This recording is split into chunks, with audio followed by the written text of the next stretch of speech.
শ্রীচৈতন্যচরিতামৃত অন্তলীলা পঞ্চদশ পরিচ্ছেদ সমুদ্রতীরে উদ্যানে শ্রীচৈতন্য মহাপ্রভুর লীলা। জগন্নাথদেবের উপলভোগের পর শ্রীচৈতন্য মহাপ্রভু পুনরায় অপ্রাকৃত বিরহ অনুভব করতে লাগলেন। সমুদ্রের উপকূলের উদ্যানকে তিনি বৃন্দাবন বলে মনে করেন এবং তিনি যখন শ্রীকৃষ্ণের বিভিন্ন লীলা স্মরণ করতে থাকেন, তখন অপ্রাকৃত ভাবের আবেশে বিচলিত হন। রাস রজনীতে গোপিকারা যেভাবে বনে বনে শ্রীকৃষ্ণের অন্বেষণ করেছিলেন, শ্রীচৈতন্য মহাপ্রভুরও সেই ভাব উদিত হতে লাগল। স্বরূপ দামোদর গোস্বামী গীতগোবিন্দ থেকে একটি গান করলে মহাপ্রভুর ভাবোদয়, ভাব সন্ধি, ভাব সাবল্য ও অষ্টসাত্ত্বিক বিকারাদি উদিত হয়ে পরম আস্বাদের বিষয় হয়ে উঠল। শ্লোক 1। দুর্গম কৃষ্ণভাব রূপ সমুদ্রে নিমগ্ন হয়ে মগ্ন চিত্ত গৌরহরি অনেক প্রকার প্রেম মর্যাদা প্রদর্শন করেছিলেন। 2। পরমেশ্বর ভগবান শ্রীচৈতন্য মহাপ্রভুর জয়। পূর্ণ আনন্দময় কলেবর শ্রীমন নিত্যানন্দ প্রভুর জয়। 3। শ্রীকৃষ্ণ চৈতন্য মহাপ্রভুর প্রিয়তম শ্রী অদ্বৈত আচার্যের জয় এবং শ্রীবাস পণ্ডিত প্রমুখ শ্রীচৈতন্য মহাপ্রভুর ভক্তবৃন্দের জয়। 4। এইভাবে কৃষ্ণভাব রূপ সমুদ্রে মগ্ন থাকায় শ্রীচৈতন্য মহাপ্রভু দিন রাত আত্মবিস্মৃত হয়েছিলেন। 5।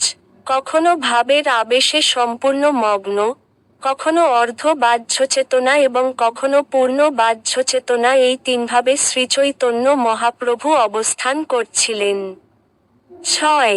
কুমারের চাক যেমন কুমারের হাতের স্পর্শ ছাড়াই ঘুরতে থাকে, তেমনি শ্রীচৈতন্য মহাপ্রভুর স্নান, জগন্নাথ দর্শন, ভোজন ইত্যাদি দৈহিক ক্রিয়াসমূহ বাহ্য সংজ্ঞা না থাকা কালেও স্বভাবক্রমে সম্পন্ন হতো।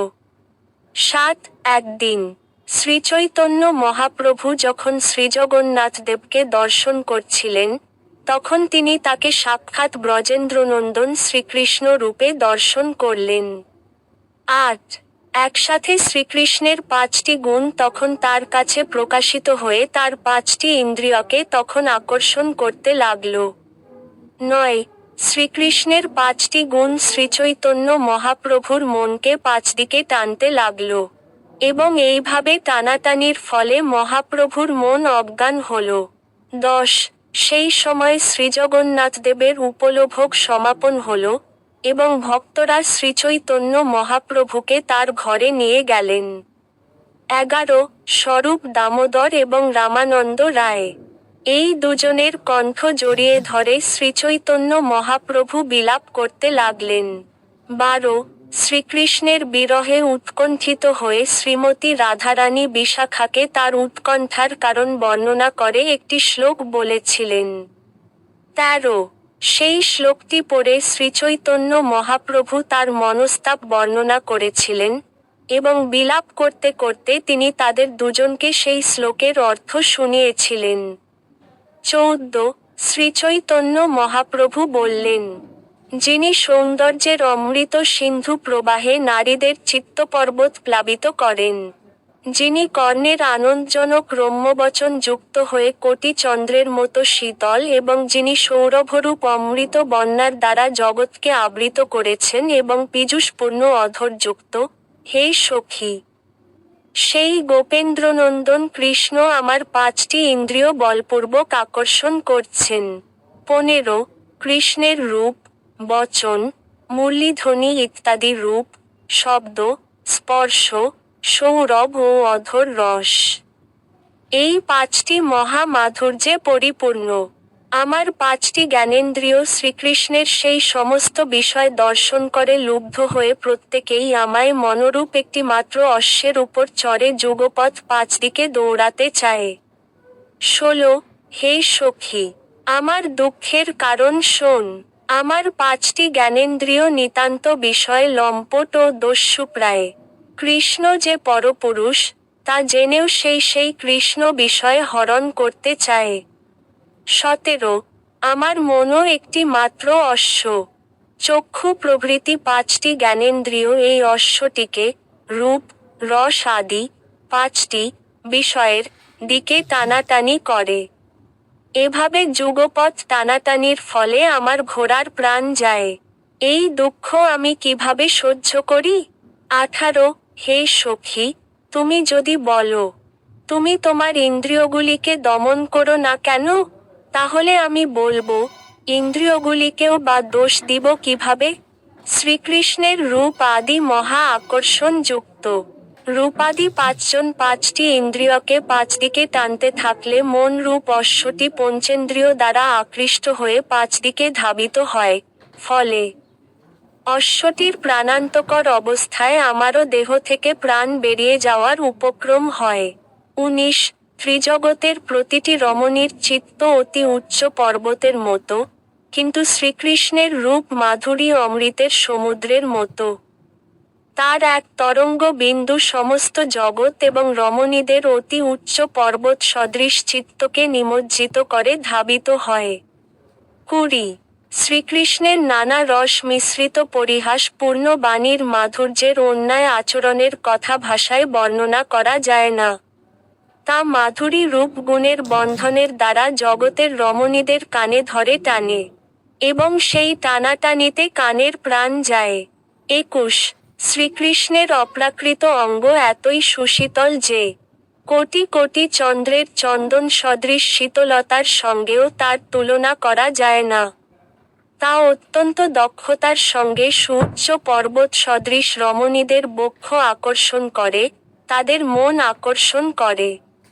22 শ্রীকৃষ্ণের অঙ্গ সৌরভ কস্তুরীর সৌরভ থেকেও মনোহর, এবং তা নীল পদ্মের সৌরভের গর্বরূপ ধন হরণকারী।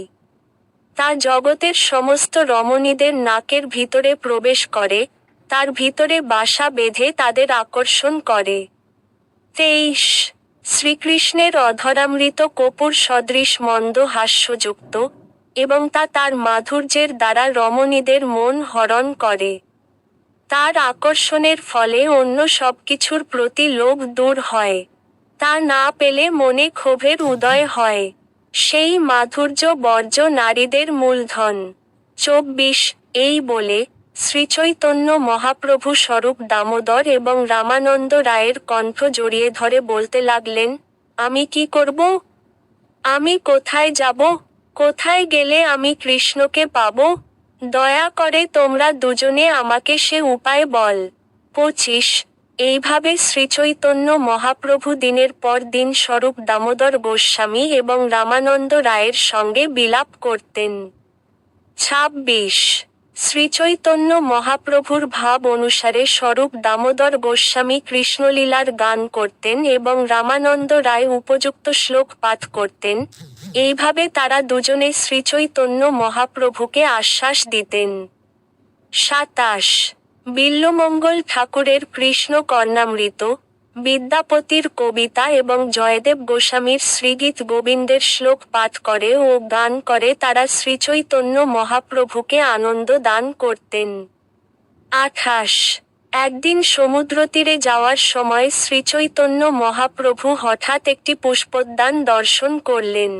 29 সেই উদ্যানটিকে অপ্রাকৃত ভ্রমবশত বৃন্দাবন বলে মনে করে শ্রীচৈতন্য মহাপ্রভু দ্রুত গতিতে সেখানে প্রবেশ করলেন, এবং প্রেমাবেশে তিনি সেখানে শ্রীকৃষ্ণকে খুঁজতে লাগলেন।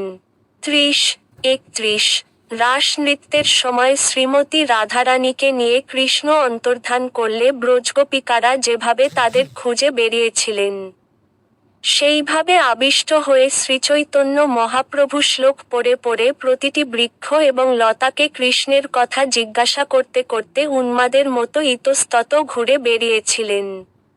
32 গোপিকারা বললেন, হে চুত, পিয়াল, পন্স, আসন ও কবিদার তরুগণ, হে জম্বু, অর্ক, বেল, বকুল ও আম্র তরুগণ, হে কদম্ব, নিপ এবং অন্যান্য যমুনার উপকূলবাসী পরহিতব্রত তরুগণ, রহিতাত্মস্বরূপ, শূন্যম না, আমাদের কৃষ্ণ কোথায় আছে, তা বল।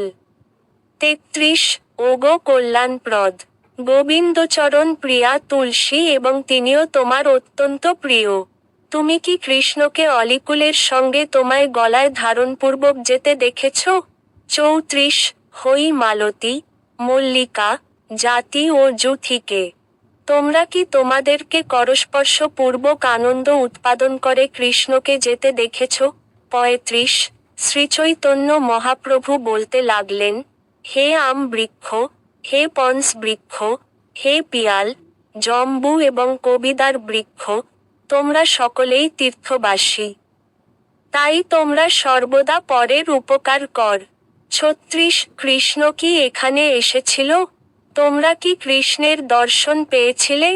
কৃষ্ণ কোন দিকে গেছে সে কথা দয়া করে আমাদের বলে তোমরা আমাদের জীবন রক্ষা কর। 37 38 বৃক্ষগুলির কাছ থেকে কোন উত্তর না পেয়ে গোপিকারা মনে মনে ভেবেছিলেন, এই সমস্ত বৃক্ষগুলি পুরুষ জাতি। তাই তারা শ্রীকৃষ্ণের সখার মতো। সুতরাং তারা আমাদের বলবে না শ্রীকৃষ্ণ কোন দিকে গেছে। কিন্তু এই লতাগুলি স্ত্রীজাতি, এবং সেই সূত্রে আমাদের সখীর মতো। 39 তারা নিশ্চয়ই আমাদের বলে দেবে শ্রীকৃষ্ণ কোন দিকে গেছে, কেননা তারা শ্রীকৃষ্ণের দর্শন পেয়েছে। এইভাবে অনুমান করে, গোপিকারা তুলসী আদি লতাদের জিজ্ঞাসা করতে লাগলেন। 40 হে তুলসী, হে মালতী, হে যূথি, মাধবী এবং মল্লিকা, তোমাদের প্রিয় কৃষ্ণ কি তোমাদের কাছে এসেছিল? 41 তোমরা সকলে আমাদের সখীর মতো। কৃষ্ণ কোন দিকে গেছে, সে কথা বলে, তোমরা আমাদের প্রাণ রক্ষা কর।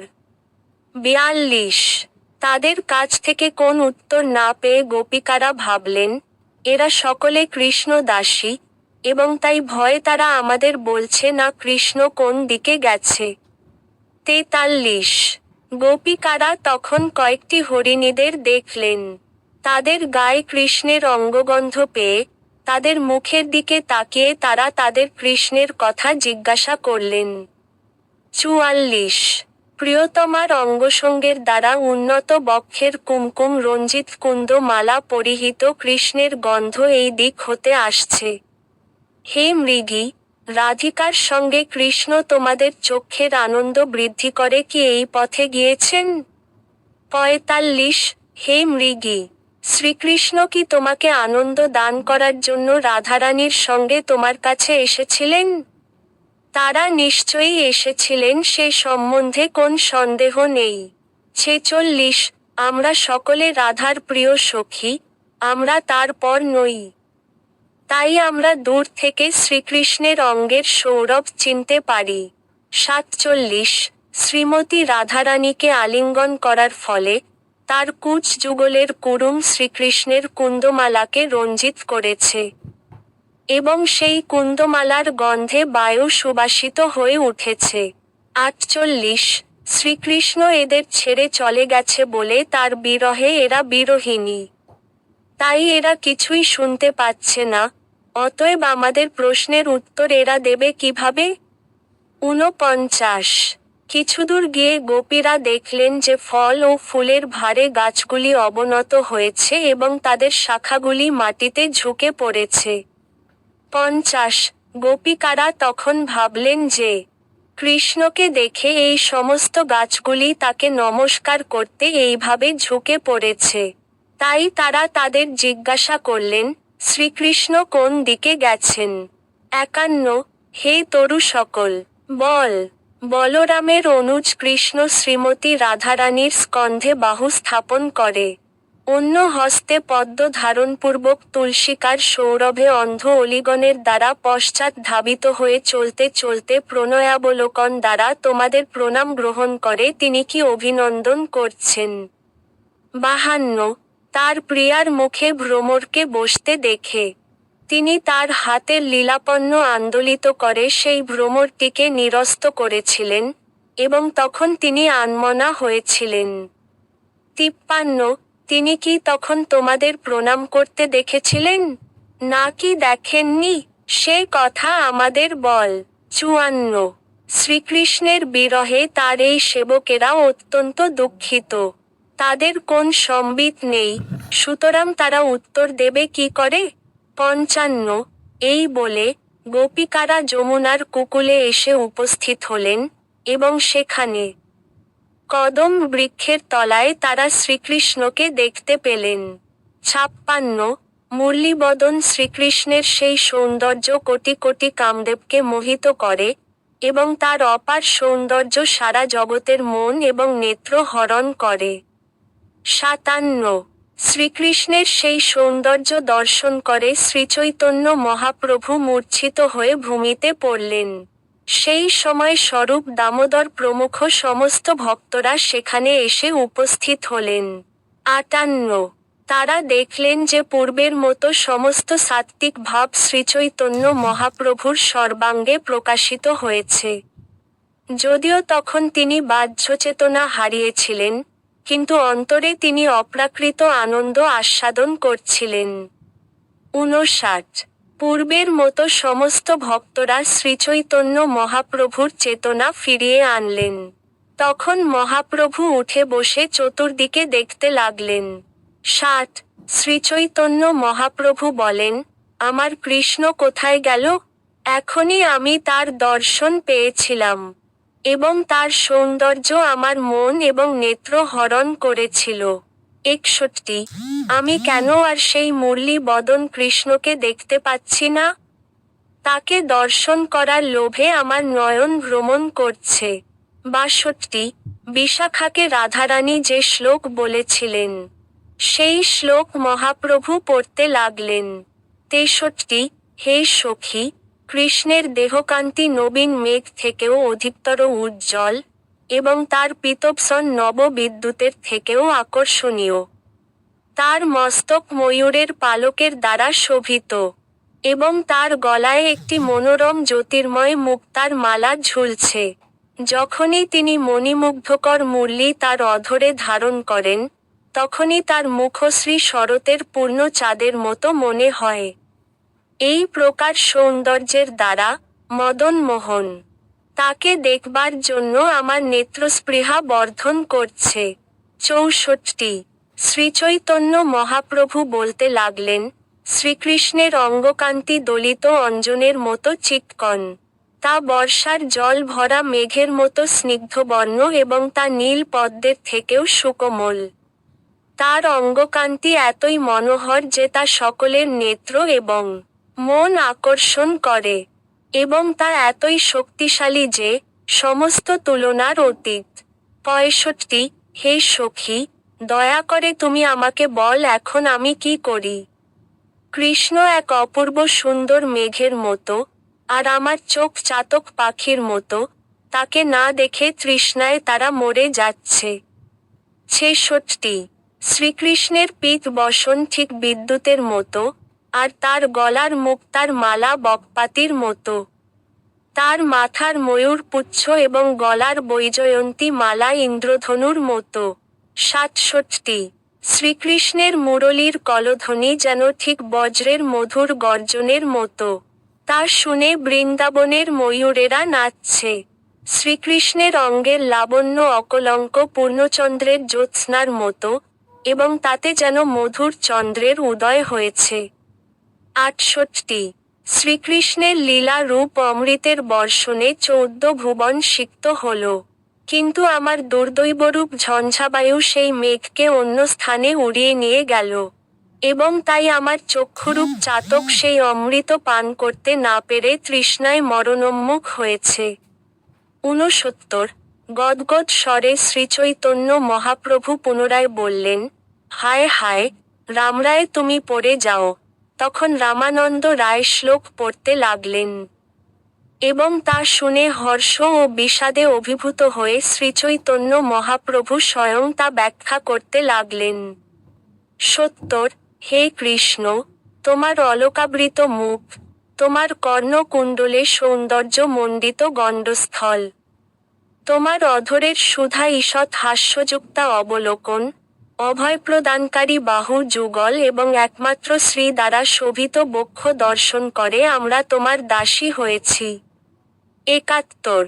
পদ্ম এবং চন্দ্রকে পরাভূত করে শ্রীকৃষ্ণ তার মুখরূপ ফাঁদ পেতে তাতে তার অধরের মধুর হাস্যরূপ ভাব পেতে রেখেছে, ব্রজানারীরা সেই ফাঁদে পড়ে তাদের লজ্জা, পতি, ঘর, দ্বার পরিত্যাগ করে তার দাসী হয়েছে।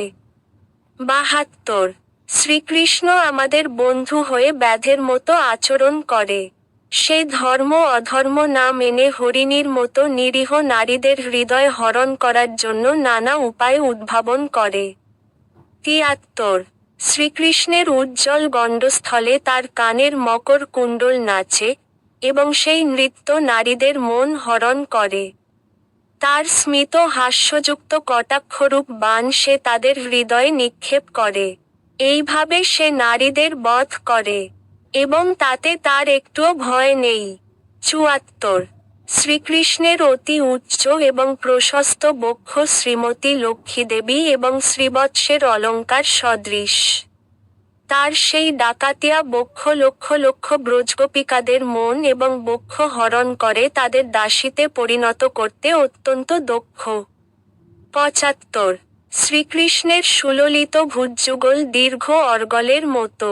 প্রকৃতপক্ষে তা ভুজ নয়, তা কৃষ্ণ সর্পের মতো। শৈল সদৃশ স্তনযুগলের মধ্যে প্রবেশ করে তা রমণীদের হৃদয় দংশন করে এবং সেই বিষের জ্বালায় নারীদের মৃত্যু হয়।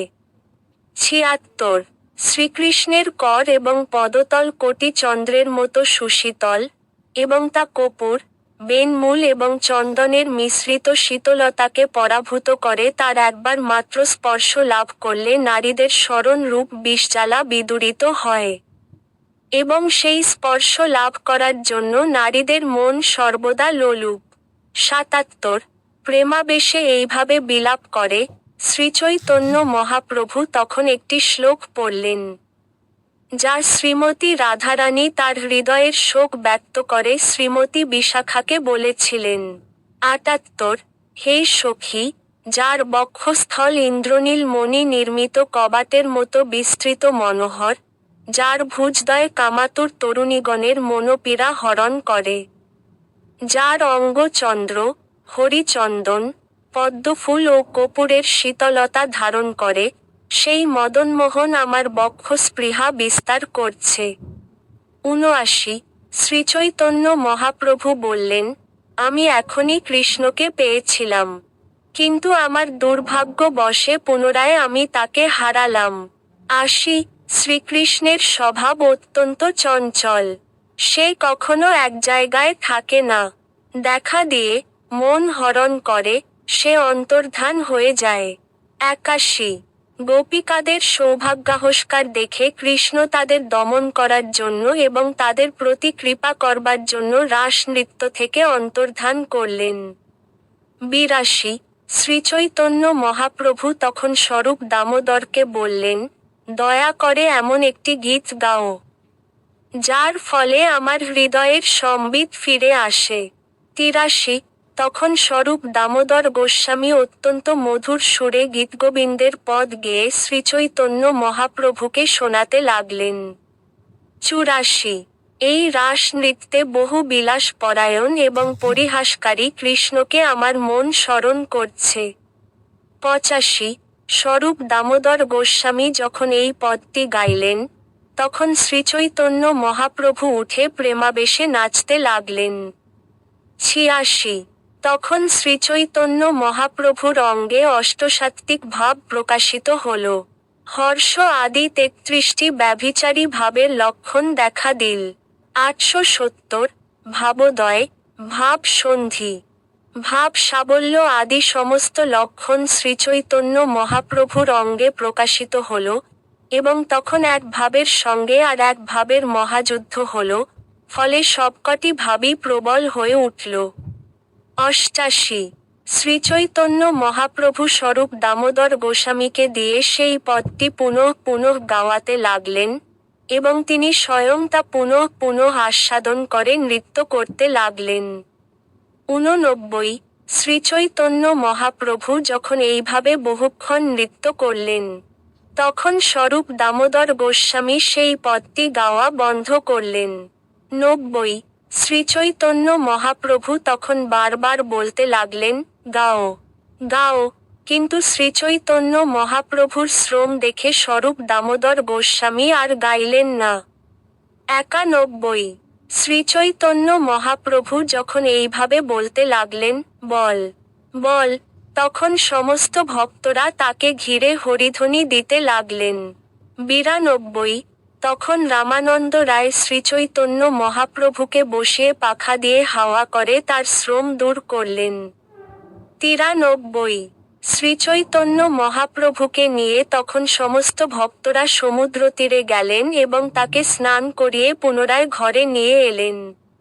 94। শ্রীচৈতন্য মহাপ্রভুকে ভোজন করিয়ে তারা তাকে শয়ন করালেন।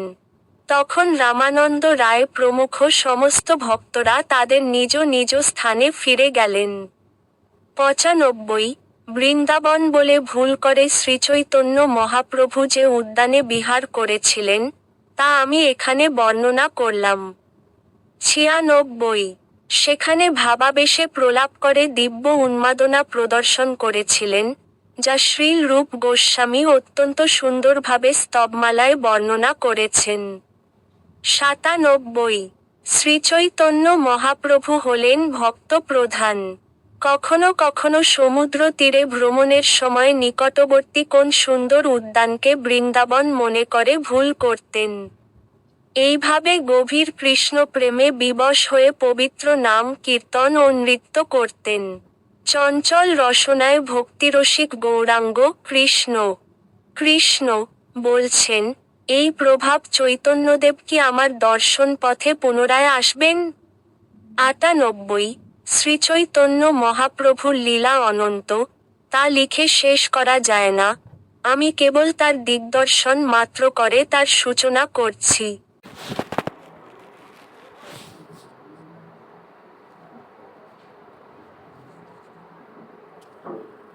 99 নিবেদন করে এবং তাদের কৃপা প্রার্থনা করে। তাদের পদাঙ্ক অনুসরণপূর্বক আমি কৃষ্ণদাস শ্রীচৈতন্য চরিতামৃত বর্ণনা করছি। ইতি সমুদ্রতীরে উদ্যানে শ্রীচৈতন্য মহাপ্রভুর লীলা বর্ণনাকারী শ্রীচৈতন্য চরিতামৃত গ্রন্থের অন্তলীলার 15 পরিচ্ছেদ। সম্পাদনায় ঋষিকেশ নাথ।